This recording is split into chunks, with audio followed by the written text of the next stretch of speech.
16 light. So let's start from page number 208। तो पिछले video में हमने आई केयर के बारे में पढ़ा है ना। क्या पढ़ा था कि यदि अगर आपको एडवाइस दिया गया हो तो उचित स्पेक्टिकल्स का यूज करिए, है ना। आंखों के लिए बहुत कम, लो लाइट या ज्यादा लाइट, है ना, टू लिटिल और टू मच लाइट हानिकारक है ना।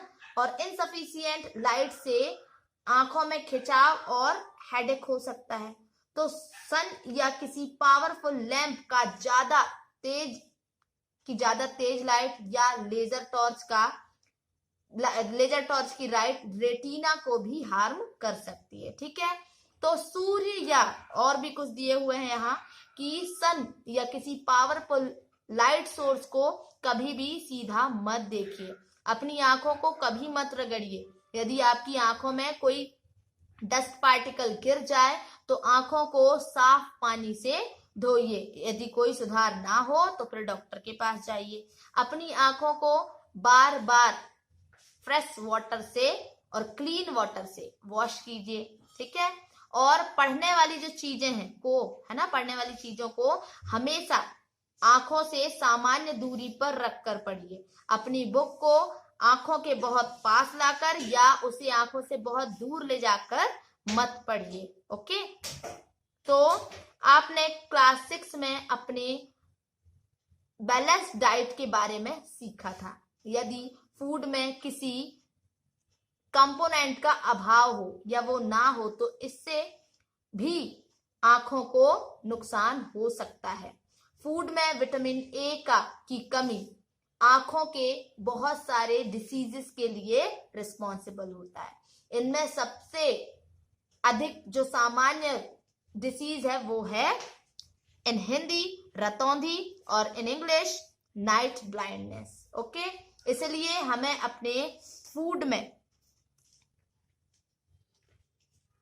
या अपने डाइट में विटामिन ए युक्त कंपोनेंट्स को सम्मिलित करना चाहिए, ठीक है।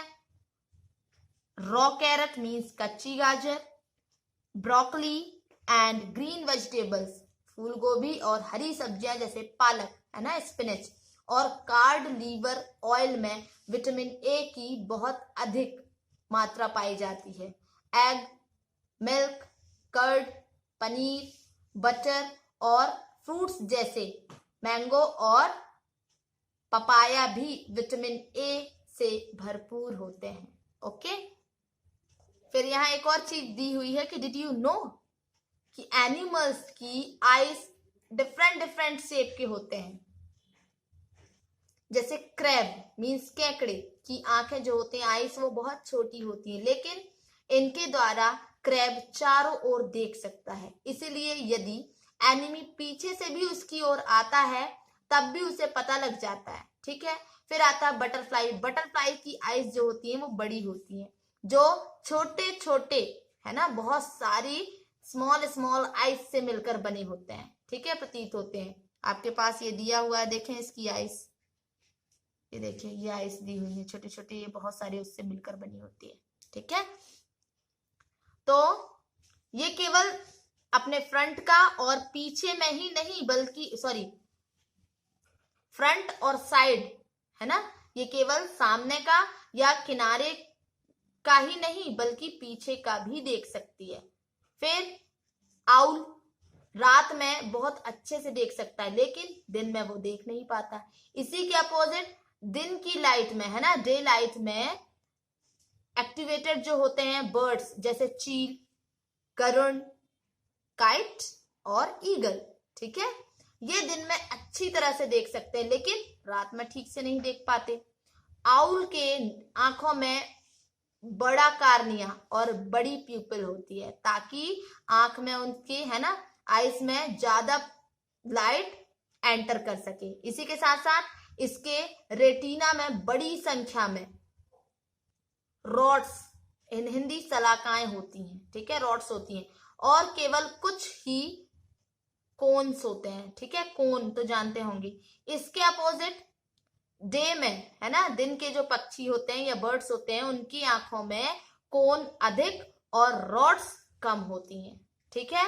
एक बार और बता देती हूँ कि रेटिना में क्या होती हैं, बड़ी संख्या में रॉड्स होती हैं और केवल कुछ ही कोन्स होते हैं, ठीक है। और इसी के अपोजिट दिन के जो बर्ड्स होते हैं उनकी आंखों में कोन्स अधिक होते हैं और रॉड्स कम होती हैं। Okay, now next, visually impaired persons can read and right. Visually impaired मतलब होता है चाक्षुष विकृति वाले, है ना, या अंधे लोग हम कह सकते हैं सामान्य भाषा में, कि जो देख नहीं सकते, वो पर्सन भी पढ़ लिख सकते हैं। अब कुछ पर्सन्स जिनमें चिल्ड्रंस भी शामिल हैं, है ना, वो विजुअली इम्पेयर्ड होते हैं। उनकी थिंग्स को देखने के लिए लिमिटेड विजन होता है, ठीक है। और कुछ पर्सन जन्म से ही बिल्कुल नहीं देख पाते और कुछ व्यक्ति किसी बीमारी के कारण, किसी डिसीज के कारण अपनी जो विजन पावर होता है वो खो देते हैं। तो ऐसे पर्सन्स टच द्वारा या साउंड्स को ध्यानपूर्वक केयरफुली सुनकर ऑब्जेक्ट्स को पहचानने का या आइडेंटिफाई करने का कोशिश करते हैं, ठीक है। वो अपनी और दूसरे सेंसेस को ज्यादा विकसित कर लेते हैं, ठीक है। अगर वो कहीं से एक जगह से अगर डिसेबल है तो उसके जो दूसरे सेंसेस होते हैं वो ज्यादा एक्टिवेट होते हैं, ठीक है, तो वो विकसित कर लेते हैं। और एडिशनल रिसोर्सेज उन्हें अपनी कैपेबिलिटीज को और अधिक डेवलप करने में सक्षम बना देते हैं, ठीक है, इनेबल कर देते हैं। See non optical and optical aids for visually impaired. Non-optical ads include visual ads, textual ads using the sense of touch, auditory ads using the sense of hearing, and electronic ads. Visual ads can magnify words, can provide suitable intensity of light and material at proper distance. Textual ads including braille writer, slate and stylus help the visually challenged person in taking notes, reading and writing. Auditory ads include cassettes, tapes, recorders, talking books and other such devices. Electronic ads such as talking calculators and computers are also available for performing many computational tasks. Closed circuit television also an electronic ad. Enlarged printed materials with suitable contrast and illumination. Nowadays, use of audio, CDs and voice boxes with computers are also very helpful for listening to and writing to desired text. Optical ads include bifocal lenses, contact lenses, tinted lenses, magnifiers and telescopic ads. While the lens combinations are used to rectify visual limitations, telescopic ads are available to view chalkboard and class demonstration. Okay, तो यहाँ पर जो resources हैं वो 2 types के होते हैं, मैंने बताया अभी, नॉन ऑप्टिकल और ऑप्टिकल एड्स, ठीक है। नॉन ऑप्टिकल मीन्स अप्रकाशिक साधन और ऑप्टिकल मीन्स प्रकाशिक साधन। तो नॉन ऑप्टिकल एड्स में आपके विजुअल एड्स हैं, टेक्चुअल एड्स मीन्स यहाँ पर बताया गया है sense of touch, auditory aids means sense of hearing and electronic aids, ठीक है। और विजुअल एड्स जो हैं वो वर्ड्स को मैग्नीफाई करते हैं, मीन्स बड़ा करते हैं, ठीक है, और सुटेबल इंटेंसिटी, उचित तीव्रता का प्रकाश वो लोग प्रदान करते हैं और ऑब्जेक्ट को उचित दूरी पर जुटा सकते हैं। फिर आपका आता है टेक्चुअल एड्स, है ना। टेक्चुअल एड्स जो है जिनमें ब्रेल, लेखन पाटी और रॉड्स जिसमें स्लेट और स्टाइलस सम्मिलित हैं, ठीक है। इससे क्या होता है कि वो पर्सन जो देख नहीं सकते हैं वो अपना टास्क इसमें कंप्लीट कर सकते हैं, मतलब वो छूकर पढ़ सकते हैं, ठीक है, रीड कर सकते हैं छूकर, लिख सकते हैं छूकर, है ना। और सुनने वाली जो चीजें जैसे कैसेट, टेप रिकॉर्डर, बोलने वाली पुस्तकें और ऐसे बहुत से एड्स इसमें सम्मिलित है। अब बोलने वाले कैलकुलेटर जैसे इलेक्ट्रॉनिक एड्स भी अवेलेबल है जिनमें बहुत सारी कैलकुलेशन की जा सकती है। ठीक है, फिर होता है आपका क्लोज्ड सर्किट टेलीविजन, भी एक इलेक्ट्रॉनिक एड है जो मुद्रित सामग्री को, है ना, प्रिंटेड मटेरियल को उचित कंट्रास्ट और प्रदीप्ति के साथ, उचित कंट्रास्ट, सुटेबल कंट्रास्ट और इल्यूमिनेशन के साथ वो प्रेजेंट करता है। ठीक है, तो आजकल सीडी और कंप्यूटर्स के साथ ऑडियोज भी वांछित सब्जेक्ट को सुनने और लिखने में ज्यादा हेल्पफुल है। ठीक है, फिर और क्या है इसमें, ऑप्टिकल एड्स में आपको bifocal lenses, contact lenses, tinted lenses, magnifiers और टेलीस्कोपिक एड्स भी सम्मिलित हो गए हैं, जबकि लेंसों के कॉम्बिनेशन विजुअल लिमिटेशन के लिए उपयोग किए जाते हैं। ठीक है, दूरबीनी साधन टेलीस्कोपिक एड्स, ठीक है, चॉकबोर्ड और क्लास डेमोन्स्ट्रेशन, ठीक है, को देखने के लिए अवेलेबल है। Okay, now what is the Braille script? तो विजुअली चैलेंज्ड पर्सन के लिए सबसे ज्यादा पॉपुलर रिसोर्स ब्रेल कहलाता है। ठीक है, आप देख सकते हैं यहाँ लुइस ब्रेल की पिक्चर दी हुई है। ठीक है, लुइस ब्रेल जो एक स्वयं विजुअली चैलेंज्ड पर्सन थे, है ना, तो उनने विजुअली चैलेंज पर्सन्स के लिए एक पद्धति, ठीक है, या एक सिस्टम डेवलप किया उनने और 1821 में उसे पब्लिश किया। ठीक है, तो जब द प्रेजेंट सिस्टम वॉज, वर्तमान सिस्टम जो है 1932 में अडॉप्ट की गई, अपनाई गई। ठीक है, इसमें कॉमन लैंग्वेजेस, मैथ्स और साइंटिफिक नोटेशंस के लिए ब्रेल कोड है। ब्रेल सिस्टम का यूज करके बहुत सारे इंडियन लैंग्वेजेस को पढ़ा जा सकता है। ठीक है, देखें तो आपको यहां दिखाया गया है कि ब्रेल सिस्टम में 63 डॉट पैटर्न्स हैं और कैरेक्टर्स हैं या कैरेक्टर्स हैं, और ईच कैरेक्टर एक लेटर को रिप्रेजेंट करता है।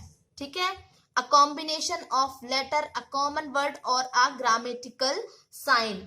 ओके, प्रत्येक कैरेक्टर एक लेटर्स के ग्रुप, है ना, लेटर्स के कॉम्बिनेशन को और ग्रामेटिकल साइंस को रिप्रेजेंट करता है। Dots are arrange in cell, इसमें जो डॉट्स हैं उनको सेल्स में, टू वर्टिकल रोज, ठीक है, दो लंबी वर्टिकल मीन्स जो सीधी होती हैं, ये टू वर्टिकल रोज में यहाँ पर और 3 डॉट्स में क्या किया गया है, रिप्रेजेंट किया गया है यहाँ पर, और प्रत्येक रो में क्या दिया हुआ है, 3 डॉट्स दिए हुए हैं। ठीक है, तो पैटर्न इंग्लिश अल्फाबेट के कुछ वर्ड्स और कुछ कॉमन वर्ड्स को रिप्रेजेंट करने के लिए यहाँ पर डॉटेड पैटर्न नीचे दर्शाया गया है। देख सकते हैं आप, ए को कैसे लिखा गया है, यहाँ पर 1 डॉट, सी को 2 डॉट, टी को 4 डॉट और 2 ब्लैंक्स। तो देखिए कैट ऐसा लिखा हुआ है। ठीक है, एंड कैसा लिखा हुआ है यहाँ आप देख सकते हैं।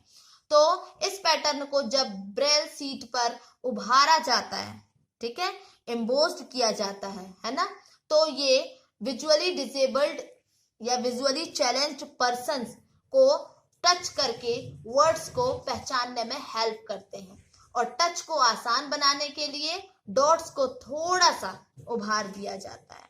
ठीक है, तो visually impaired people Braille system को वर्ड से या लेटर्स से सीखना स्टार्ट करता है। ठीक है, इसके बाद वो विशेष कैरेक्टर, स्पेशल कैरेक्टर और लेटर कॉम्बिनेशंस को पहचानता है। अब सीखने की मेथड टच से पहचान कराने पर निर्भर होती है। ठीक है, प्रत्येक कैरेक्टर को स्मरण या याद करना पड़ता है। ब्रेल लेसन्स को हैंड्स या मशीन से तैयार किया जाता है और आजकल टाइपराइटर जैसी मशीन्स और प्रिंटेड मशीन डेवलप की गई हैं। ठीक है, तो यहाँ पर देखें हेलन ए केलर के बारे में बताया गया है कि कुछ विजुअल चैलेंज पर्सन इंडियंस को महान उपलब्धियां प्राप्त करने का श्रेय है। जैसे दिवाकर नामक एक प्रतिभा संपन्न बालक ने सिंगर के रूप में आश्चर्यजनक प्रदर्शन दिए हैं।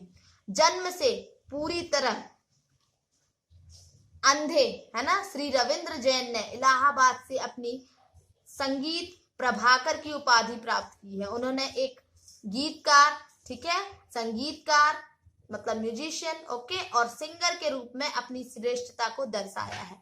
श्री लाल आडवाणी जी जो खुद भी चाक्षुष विकृति है ना, विजुअली चैलेंज पर्सन थे।